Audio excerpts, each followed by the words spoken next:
What's happening there?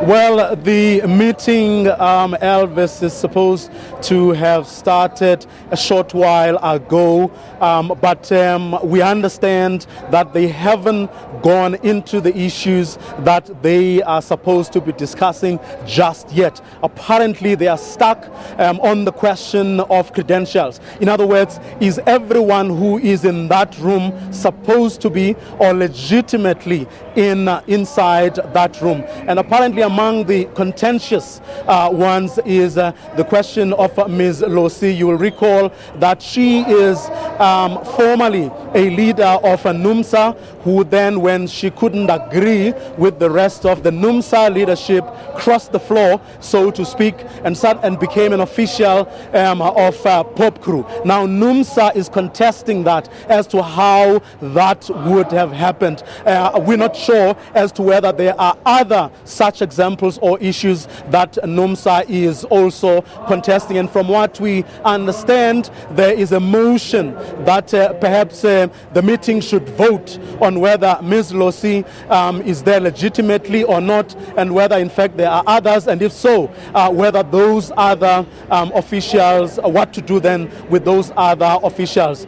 But outside of that, once that issue is resolved, the meeting is supposed to begin in earnest, and of course the main issue really being that of Numsa having to tell the Central Executive Committee of Cosatu why they should not be expelled given the things or the allegations that have been leveled against them. Chief among those allegations, the allegation that they have gone ahead and recruited, or they have expressed at the very least a desire to recruit among or other unions, something Cosatu frowns upon. But of course Numsa is adamant that it hasn't done anything, or it is not intending to do anything that other unions are not doing or haven't done before.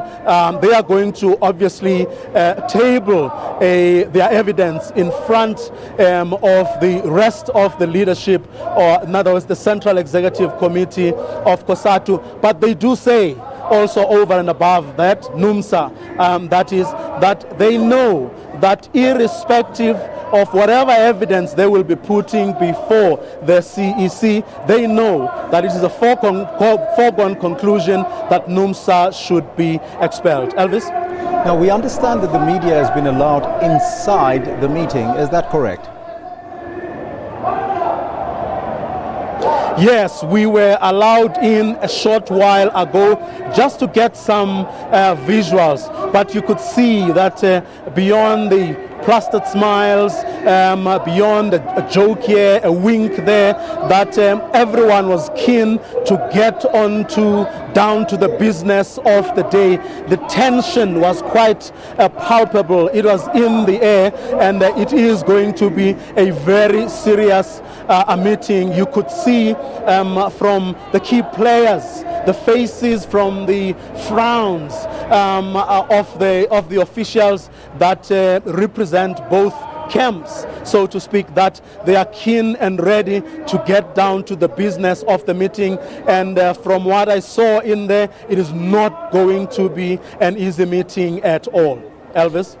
Now, Vuyo, how is the mood though? You did say it's palpable. It seems there's tension in the area. And if the meeting is going to start, do you think it will be it will be talks as usual, or will it be heated?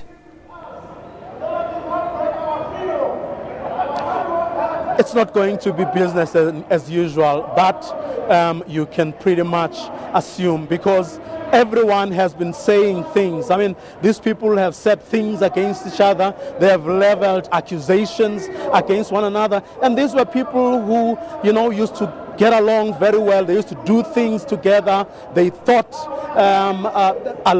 they were alike in so many respects. And given everything that they've been saying about each other, I don't think it's going to be an easy meeting at all. I doubt even whether people will afford each other even the common courtesies. I think it's going to be a heated one.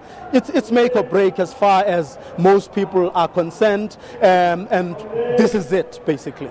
Let's look into that silver ball again and that crystal ball. We do know that there were other unions in the federation that are supporting Numsa to stay within Cosatu, but if they are expelled, that is Numsa now, are we expecting maybe then a split within Cosatu?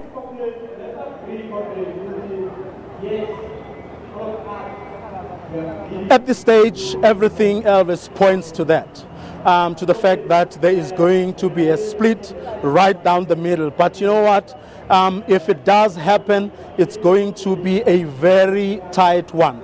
The numbers are going to be very narrow. In other words, one doesn't foresee, as things stand, a landslide. Whoever wins at the end of the day. Hence, many people were asking, "Is this worth it?" But given whether, I mean, the choice really is between a stalemate that has actually paralyzed Cosatu, because the business of Cosatu is not happening at all. Cosatu is not fighting for a living wage as much as it should. I mean, Cosatu is not dealing with issues of labor brokers. The national leadership is not really servicing its membership the way it should. Things are really at a standstill. So this matter really has to be resolved. And I think at the end of the day, either side cuts their losses and they start anew. As you can hear behind me, there's another crowd coming to, I suspect it's people supporting Numsa. No, it looks like a completely different march of the post office. But coming back to the issues we were talking about, the stalemate is not an option at all. In other words, this issue has to be resolved. If Cosatu is left with fewer members, then so be it, and they should regroup, start afresh. And if Numsa on its side, if it's out of Cosatu, then they need to decide what to do next. Do they form a new union, or do they go to that patriotic alliance and use that as a vehicle to build something bigger and better? Nobody really knows how it's going to pan out. But one thing is certain: each of the two camps that are sitting here behind me today are determined to make sure that